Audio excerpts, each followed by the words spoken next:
Have you ever looked at your life and realised that everything you thought you knew was a carefully constructed lie?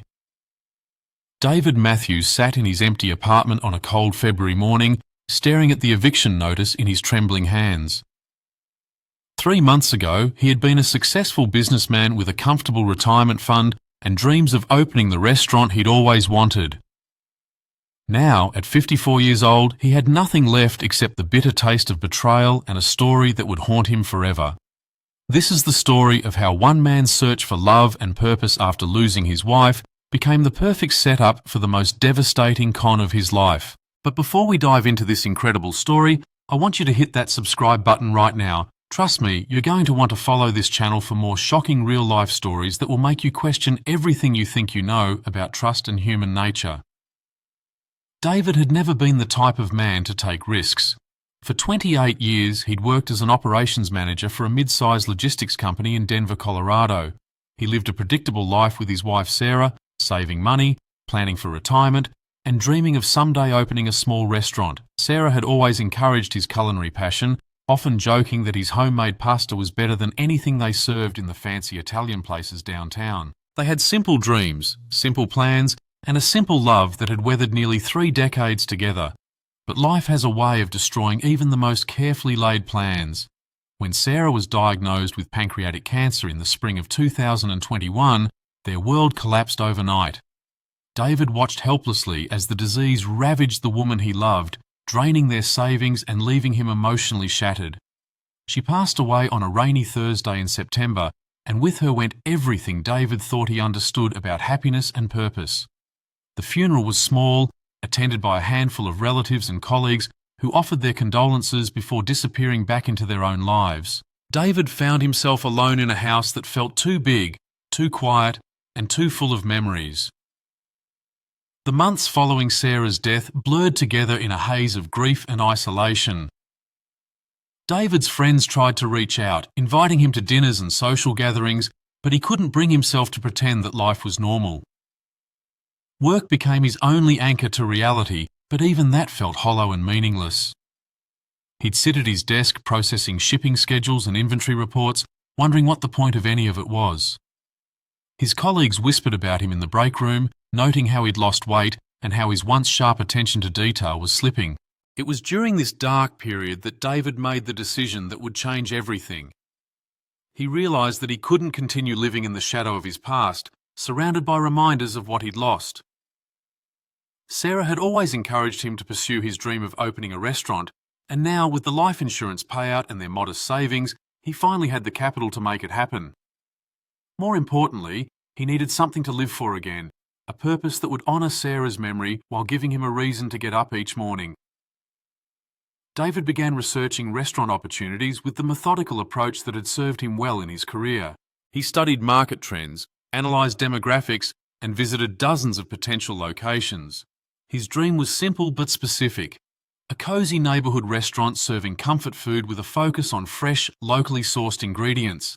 He envisioned warm lighting, rustic wooden tables, and the kind of atmosphere where families would come to celebrate special occasions and couples would share intimate dinners. It would be called Sarah's Kitchen, a tribute to his wife and the love that had sustained him for so many years. The research phase consumed David's evenings and weekends, giving him something to focus on beyond his grief. He attended restaurant industry seminars, networked with local suppliers, and even took a part-time cooking class at the community college. For the first time since Sarah's death, he felt something resembling hope. This restaurant would be more than just a business. It would be his redemption, his way of building something meaningful from the ashes of his old life. It was at one of those restaurant industry networking events in downtown Denver where David first met Mei Lin. The event was held at a trendy gastropub filled with aspiring restaurateurs, suppliers, and industry veterans sharing war stories over craft cocktails. David felt out of place among the younger, more energetic crowd, nursing a beer in the corner while listening to presentations about social media marketing and food truck trends. He was considering leaving early when she approached him. Mei Lin was strikingly beautiful in an understated way, with long black hair pulled back in an elegant ponytail and intelligent brown eyes that seemed to see right through him. She appeared to be in her late 30s, though David would later learn she was actually 42. She wore a simple black dress and carried herself with the confidence of someone who belonged in professional settings. When she introduced herself, her voice carried a slight accent that David couldn't immediately place, though he would later learn she was originally from Vietnam. "You look like someone who's thinking very seriously about this business," she said, gesturing toward the presentation stage where a celebrity chef was discussing the importance of Instagram-worthy plating. "I'm Mei Lin. I couldn't help but notice you taking notes while everyone else is just here for the free drinks." David was immediately struck by her directness and intelligence. Unlike the other attendees who seemed more interested in networking than actual business planning, Mei Lin asked thoughtful questions about his concept and shared insights that demonstrated genuine industry knowledge. She explained that she had managed several restaurants in California before moving to Colorado and was currently looking for the right opportunity to invest in or partner with someone who shared her vision for quality dining. As the evening progressed, David found himself opening up to Mei Lin in ways he hadn't with anyone since Sarah's death. She listened intently as he described his vision for Sarah's kitchen, nodding appreciatively at his emphasis on fresh ingredients and community atmosphere. More surprisingly, she seemed genuinely moved when he explained the personal meaning behind the restaurant's name and his desire to honour his late wife's memory through the business. "There's something beautiful about building something meaningful from loss," Mei Lin said softly, her eyes reflecting a sadness that David recognised from his own mirror. "I understand that motivation more than you might think. I lost someone very important to me a few years ago, and it changed everything about what I wanted to do with my life." Over the following weeks, David and Mei Lin began meeting regularly to discuss the restaurant project.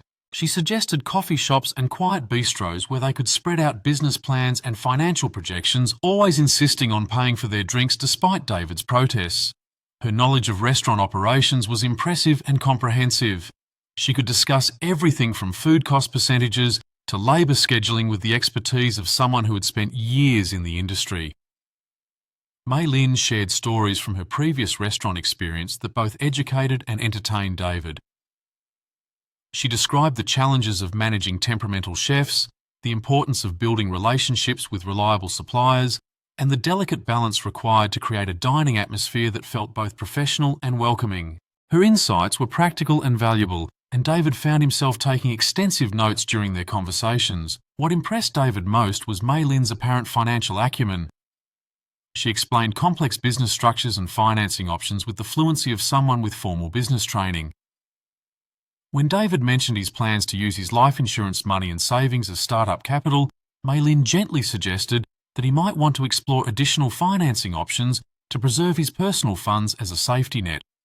She spoke knowledgeably about SBA loans, investor partnerships, and equipment leasing arrangements that could help maximise his capital efficiency. However, there were subtle inconsistencies in Mei Lin's stories that David's grief-clouded judgment failed to recognise as red flags. She mentioned having managed restaurants in Los Angeles, San Francisco, and San Diego, but when David asked for specific names or references, she would deflect with vague explanations about confidentiality agreements or complicated business relationships. When pressed for details about her previous successes, she would shift the conversation back to David's project, praising his vision and encouraging him to move forward quickly before the perfect location was taken by competitors. Mei Lin also displayed an unusual urgency about certain aspects of the business planning process. She frequently emphasised the importance of moving quickly in the competitive Denver restaurant market, suggesting that David's methodical approach might cause him to miss out on prime opportunities. She introduced concepts like market timing and first mover advantage that made David feel like his careful planning was actually a liability rather than an asset.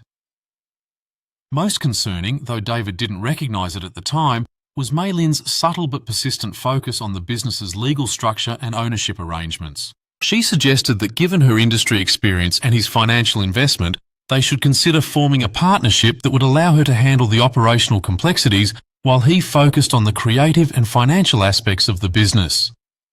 As winter turned to spring, David's relationship with Mei Lin evolved beyond simple business planning into something deeper and more complex. She began calling him in the evenings, ostensibly to discuss restaurant details, but often drifting into more personal conversations about their hopes, fears, and shared experiences of loss. These calls became the highlight of David's day, filling the lonely hours that had previously been consumed by grief and regret. Mei Lin revealed more about her background during these intimate conversations, painting a picture of herself as someone who had overcome significant hardships to build a successful career in America. She described growing up in a small village outside Ho Chi Minh City, immigrating to the United States as a teenager with her family, and working multiple jobs while putting herself through business school. Her stories were compelling and emotionally resonant, creating a narrative of resilience and determination that David found both inspiring and attractive. The emotional connection between them deepened when Mei Lin shared the story of her previous relationship and loss. She explained that she had been engaged to a successful businessman in California who had died in a car accident 3 years earlier, leaving her emotionally devastated and financially vulnerable. The parallels to David's own experience with Sarah's death created an immediate and powerful bond between them. They understood each other's grief in ways that others couldn't, and this shared understanding became the foundation of their growing intimacy. David found himself increasingly dependent on Mei Lin's guidance and support, not just for business decisions, but for emotional stability. She had a way of making him feel capable and confident about the future when he had been struggling with doubt and depression for months. Her enthusiasm for the restaurant project rekindled his own passion for the venture, and her belief in his abilities made him feel like the successful businessman he had once been before grief had undermined his confidence. This emotional dependency was reinforced by Mei Lin's growing involvement in every aspect of the restaurant planning process. She accompanied David to meetings with potential landlords, suppliers and contractors, often taking the lead in negotiations while positioning herself as his business partner and trusted advisor. Her presence in these meetings lent credibility to David's project and helped him secure better deals than he believed he could have achieved on his own.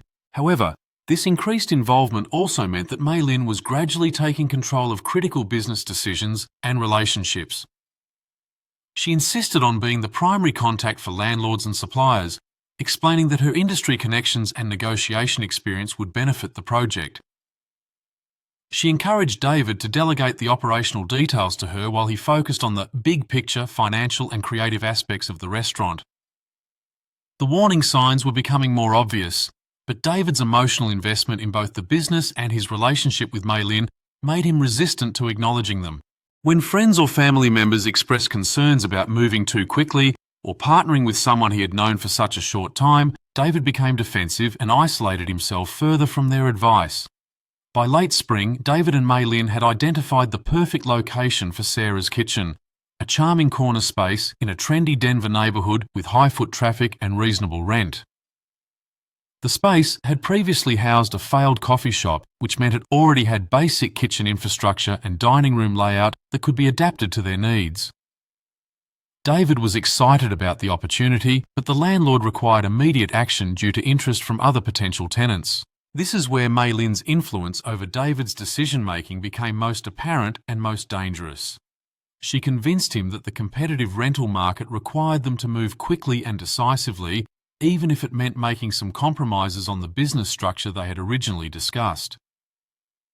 The landlord preferred to deal with a single primary tenant rather than a partnership, and Mei Lin suggested that since she had more recent restaurant industry experience and better credit history, it would be strategic for the lease to be in her name initially.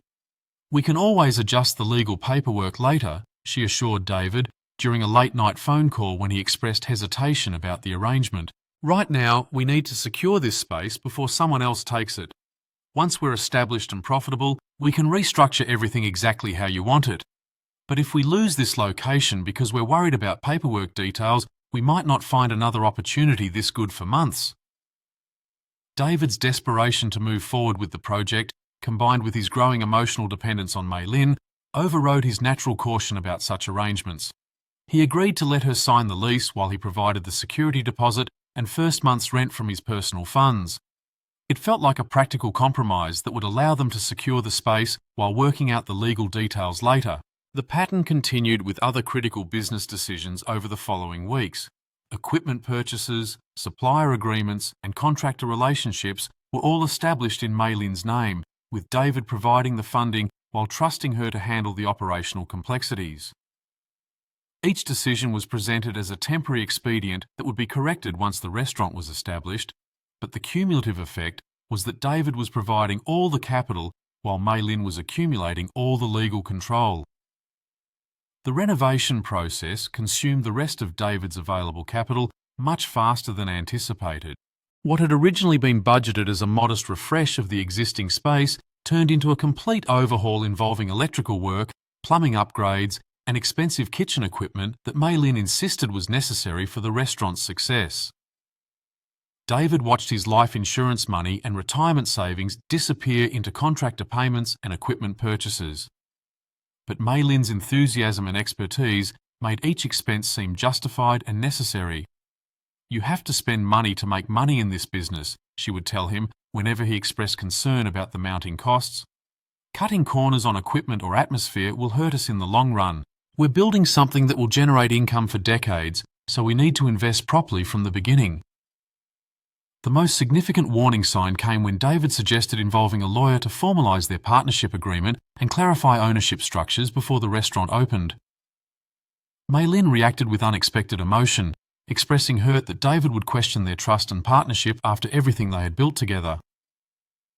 She suggested that bringing lawyers into their relationship would create unnecessary complications and expenses that could jeopardise the restaurant's opening timeline. "After everything we've shared and planned together, I thought you trusted me," she said, her voice breaking with apparent emotion. "If you want to involve lawyers and formal contracts, maybe I've misunderstood what kind of partnership this is supposed to be." The truth began to unravel on a humid Tuesday morning in early August, just 2 weeks before Sarah's kitchen was scheduled to open. David arrived at the restaurant space early to check on the final preparations, excited to see the dining room with its new tables and chairs arranged for the first time. Instead, he found the space completely empty, stripped of everything from the expensive kitchen equipment to the custom-made wooden tables that had been his pride and joy. At first, David assumed there had been a break-in or some kind of mistake. He immediately called Mei Lin, but her phone went straight to voicemail. He tried calling the contractors and suppliers they had worked with over the past months, but most of their numbers were no longer in service. When he finally reached the equipment supplier, the representative explained that all the items had been legally repossessed due to non-payment on the leasing agreements that Mei Lin had signed. "Sir, according to our records, the account is severely delinquent," the supplier explained with professional detachment. "We sent multiple notices to the address on file but received no response. The equipment was removed yesterday as specified in the lease agreement." David drove to the apartment address that Mei Lin had given him, only to discover that the building manager had never heard of anyone by that name. The apartment she claimed to live in was occupied by a family who had been there for over 2 years. When David showed them Mei Lin's photo, they had no recognition of her at all. The horrifying scope of his situation became clear over the following days as David desperately tried to piece together what had happened. The restaurant lease was indeed in Mei Lin's name, and according to the landlord, she had officially terminated it the previous week, citing changed business circumstances. All the supplier relationships, contractor agreements, and business licenses were in her name, and she had apparently been systematically liquidating or cancelling them while maintaining the pretense of moving forward with the restaurant opening. The financial damage was staggering and comprehensive. David had invested nearly $300,000 of his life insurance money and retirement savings into the restaurant project, and virtually all of it was gone. The equipment they had purchased was either repossessed due to non-payment or had been sold by Mei Lin to unknown buyers. The renovation work had been completed but was now worthless since they no longer had access to the space. Now I want you to pause for a moment and think about this. Have you or anyone you know ever experienced something similar? Maybe not on this scale, but have you ever trusted someone completely only to discover they were manipulating you the entire time? Leave a comment below and share your experience, because David's story shows us how these situations can happen to anyone, no matter how smart or successful they think they are. And don't forget to subscribe to this channel for more incredible real-life stories that will shock and amaze you. Most devastating of all was the realisation that everything David thought he knew about Mei Lin had been a carefully constructed lie. There was no record of her having managed restaurants in California, No business degree and apparently no previous experience in the industry beyond what she had researched online to make her stories convincing. Even her personal background appeared to be largely fabricated, designed to create emotional connection and trust with her target. David's attempts to track down Mei Lin and recover his money led him into a nightmare world of legal complications and psychological manipulation that he was completely unprepared to handle. When he finally managed to contact her through a different phone number he found in some old paperwork, her response was cold, calculated, and terrifying in its complete lack of empathy or remorse. "I'm sorry you feel like you've been misled," she said with chilling calmness when David confronted her about the missing money and equipment. "But everything we did was completely legal. You chose to give me money for business expenses, and I used that money exactly as we discussed. If you're unhappy with the business decisions I made, that's unfortunate, but it doesn't make them illegal." When David threatened to involve the police and lawyers, Mei Lin's response revealed the true calculating nature of her personality. She calmly explained that pursuing legal action would be expensive, time-consuming, and ultimately futile, since all the business agreements and financial transactions had been structured to protect her from criminal liability. More disturbing, she suggested that David's emotional state and recent grief made him an unreliable witness whose version of events would be difficult to prove in court. "You're a lonely, grieving widower who made poor business decisions while trying to deal with his wife's death," she said with brutal directness. "Who do you think a jury is going to believe? The successful businesswoman who tried to help a friend start a restaurant, or the emotionally unstable man who claims he was tricked into giving away his life savings?" The psychological pressure intensified when Mei Lin began subtly threatening David's reputation and professional standing. She had gathered extensive personal information about him during their months of intimate conversations, including details about his work history, family relationships, and financial situation.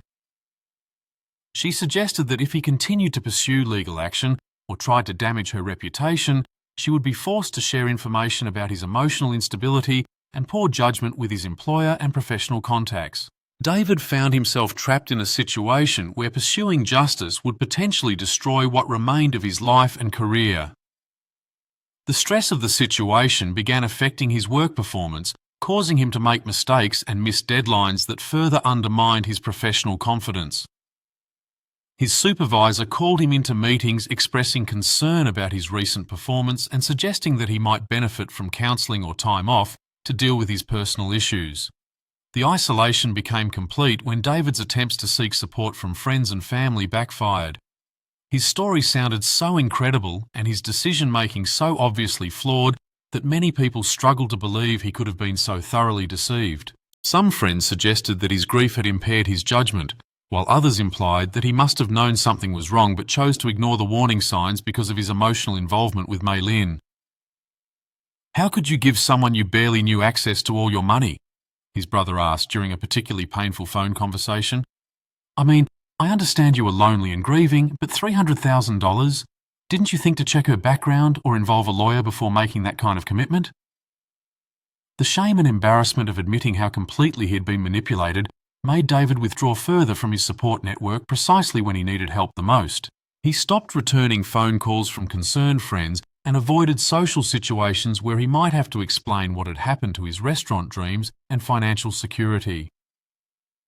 The turning point in David's story came not through legal victories or financial recovery, but through a gradual recognition that allowing Mei Lin's manipulation to destroy the rest of his life would be the ultimate victory for her calculated cruelty. The process began when David finally sought professional help from a therapist who specialised in financial fraud and manipulation victims. Dr. Sarah Chen, ironically sharing a name with David's late wife, helped him understand that what had happened to him was not a simple case of poor judgment, but a sophisticated psychological manipulation designed to exploit his grief and vulnerability. She explained how con artists like Mei Lin systematically identify and target people going through major life transitions using techniques that would fool even highly intelligent and successful individuals. "What happened to you was not random bad luck," Dr. Chen explained during one of their early sessions. "You were specifically targeted because of your circumstances, and every interaction was designed to build trust while isolating you from people who might have questioned what was happening. The fact that you are grieving and vulnerable doesn't make you stupid or weak, it makes you human. This professional validation gave David permission to stop blaming himself for the deception and start focusing on recovery and prevention. Dr. Chen helped him understand the psychological techniques Mei Lin had used, from love bombing and emotional mirroring to gradual boundary erosion and financial dependency. Understanding these tactics helped David realize that his experience was part of a pattern rather than a personal failing. The therapeutic process also helped David reconnect with his sense of self-worth and competence that had been systematically undermined by Mei Lin's manipulation. He began to remember his decades of successful professional performance, his loving marriage to Sarah, and his genuine skills and talents that existed independently of this devastating experience. The restaurant dream had been real and achievable. It had simply been hijacked by someone who recognized its value and his vulnerability. David began taking practical steps to rebuild his financial security and professional reputation. He consulted with a financial advisor who helped him assess his remaining assets and develop a recovery plan that would allow him to rebuild his retirement savings over time.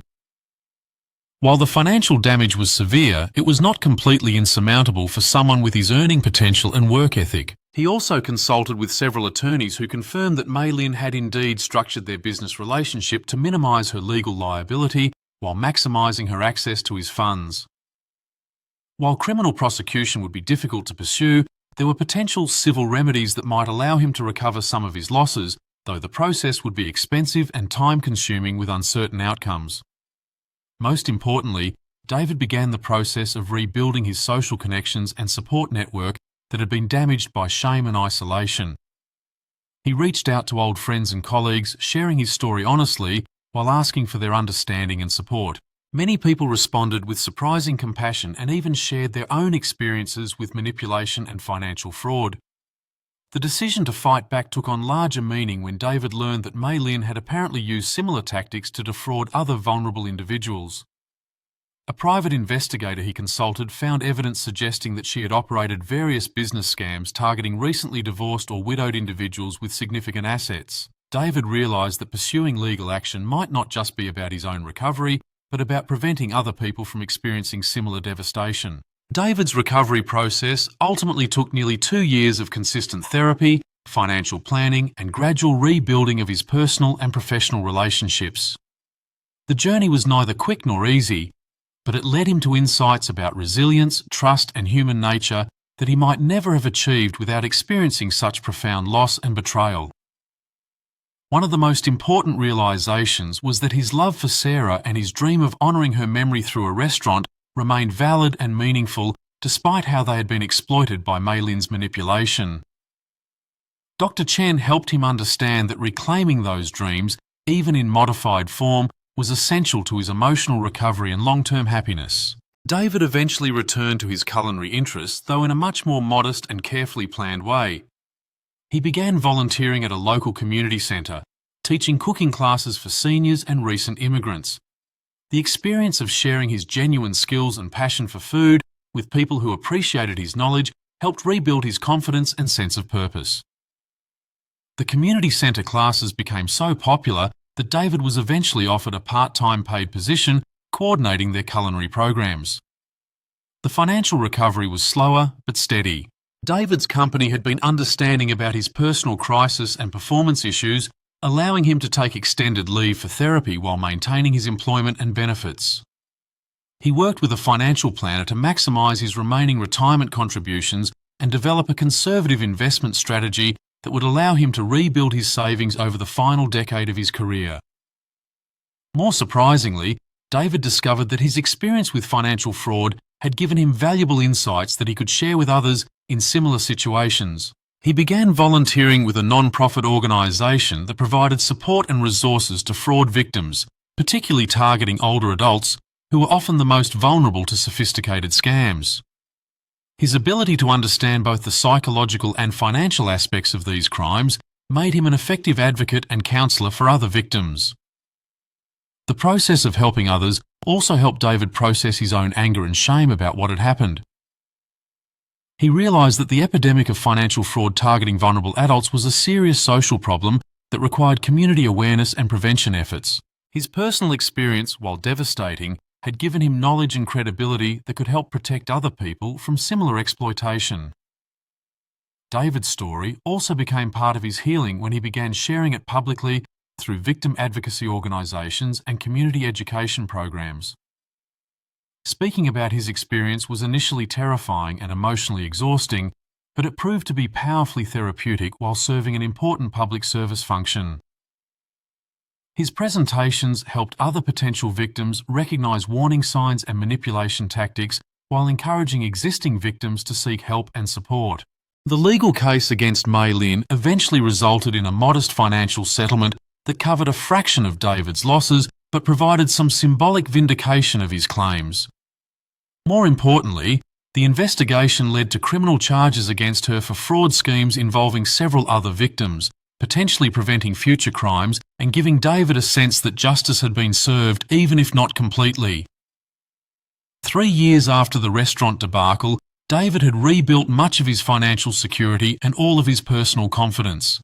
He maintained his volunteer work with fraud prevention organisations while planning a genuine retirement that would include travelling, cooking and possibly writing about his experiences. The dream of opening a restaurant had evolved into a more sustainable passion for culinary education and community service.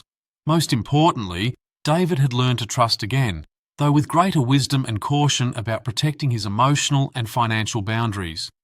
He developed a close friendship with Dr. Chen that eventually grew into a romantic relationship based on mutual respect, shared interests, and complete honesty about their respective past experiences with loss and recovery. The final lesson of David's story is that even the most devastating betrayal and loss can become the foundation for greater wisdom, deeper compassion, and more meaningful connection with others. His experience taught him that trust is essential to human happiness, but must be earned gradually and protected carefully. The difference between healthy vulnerability and dangerous naivety often lies in taking time to verify claims, maintaining independent judgment, and never risking more than you can afford to lose, whether financially or emotionally. David's message to others who might find themselves in similar situations is simple but profound. The shame belongs to the person who chooses to exploit vulnerability, not to the person who chooses to trust and hope. Recovery is possible, justice can be achieved even if not perfectly, and the capacity for love and trust can be rebuilt stronger than before when it's based on wisdom rather than desperation. If David's story has resonated with you, I encourage you to subscribe to this channel for more incredible real-life stories that explore the complexities of human nature and the power of resilience. Leave a comment sharing your thoughts on trust, recovery, or any similar experiences you or people you know might have faced. And please share this video with anyone who might benefit from understanding how sophisticated these manipulation schemes can be, because awareness and education are our best defences against those who would exploit our hopes and vulnerabilities. Remember, every story of survival and recovery gives hope to someone else who is struggling with their own challenges. And your engagement helps us continue sharing these important messages with people